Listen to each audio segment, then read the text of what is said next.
দর্শক, কিশোরগঞ্জের সাবেক ডিবি প্রধান হারুনের মালিকানাধীন রিসোর্টে এনবিআর এর গোয়েন্দা শাখার বিশেষ অভিযান চলছে। সেখানে আছেন আমাদের সহকর্মী মোহন ইসলাম। অভিযানের খবরাখবর তার কাছ থেকে জেনে নেব। মোহন, অভিযানের কি খবর আছে আপনার কাছে, আর কেন সেখানে, কিসের ভিত্তিতে সেখানে অভিযানটি চলছে?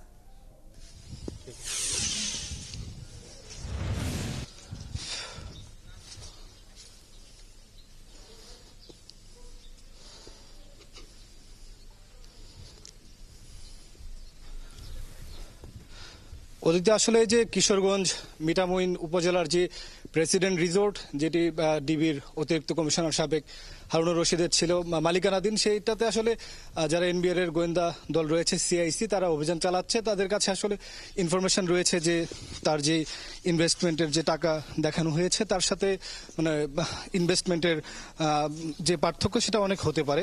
পাশাপাশি তারা আসলে তিনটি দল বিভক্ত হয়ে এই অভিযানটা চালাচ্ছে।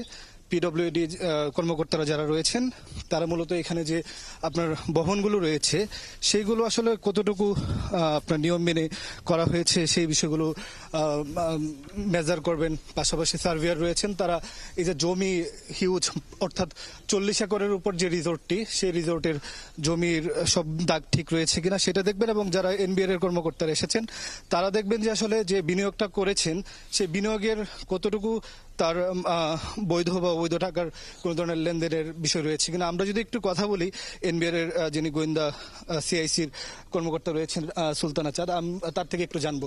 আপনার থেকে একটু জানি যে আপনাদের আসলে অভিযানের বিষয়টা কি, বা আপনাদের অভিযানে এই পর্যন্ত আপনারা কি পেয়েছেন?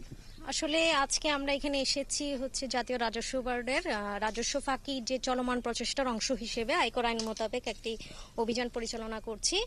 এখানে এই প্রতিষ্ঠানটি এবং এই প্রতিষ্ঠানটিতে বিনিয়োগকারীরা এবং আপনি যেটা বলেছেন যে সাবেক অতিরিক্ত কমিশনার হারুনুর রশিদ, সাবেক ডিবি প্রধান, উনি ওনার স্বার্থ সংশ্লিষ্ট এবং ওনার আত্মীয় স্বজনের নামে যে বিনিয়োগটা রয়েছে, আমরা সেটা তদন্ত করছি।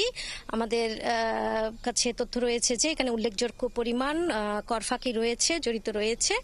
সো আমাদের টিম আজকে কাজ করছে, আমাদেরকে এই কাজে সহায়তা করছে স্থানীয় প্রশাসন। আমরা সার্ভেয়ারকে দিয়ে ল্যান্ড পরিমাপ করছি, আর এখানে যে বিল্ডিং গুলো রয়েছে, কটেজগুলো রয়েছে, এটা পরিমাপ করছে পিডব্লিউডি, এবং স্থানীয় পুলিশ প্রশাসন আমাদেরকে এই কাজে সহায়তা করছে। তাদেরকে ধন্যবাদ জানাই। আমরা আমাদের প্রাইমারি ভাবে কোনো তথ্য আপনাদের কাছে? আমরা আমাদের তদন্ত এখনো প্রাথমিক পর্যায়ে রয়েছে। আমরা এখান থেকেও কিছু ইনফরমেশন নিয়ে গিয়ে আমরা আমাদের আদার্স যে ইনফরমেশন গুলো আছে সেগুলো আমরা বিশ্লেষণ করব। এটা একটু সময়ের ব্যাপার। আমরা বিশদ জানানোর জন্য আমাদের একটু সময়। এখন চালু আছে নাকি কি অবস্থা দেখছেন? বন্ধ অবস্থায় আছে। আমরা আসলে রিসোর্টটা খুলে ঢুকেছি আর কি। রিসোর্টের অথরিটির সাথে আপনাদের কোনো ধরনের কনভারসেশন? রিসোর্টের অথরিটিকে তো আমরা এখানে পাইনি, আমরা আমাদের মতো করে অভিযান চালাচ্ছি। ধন্যবাদ। অদিতি, যেমনটা শুনলেন মোহন, আমরা শুনছিলাম এনবিআর এর কর্মকর্তার বক্তব্য। আপনার মাধ্যমে আমরা এই অভিযানের খবর জেনে নিলাম। ধন্যবাদ যুক্ত হবার জন্য।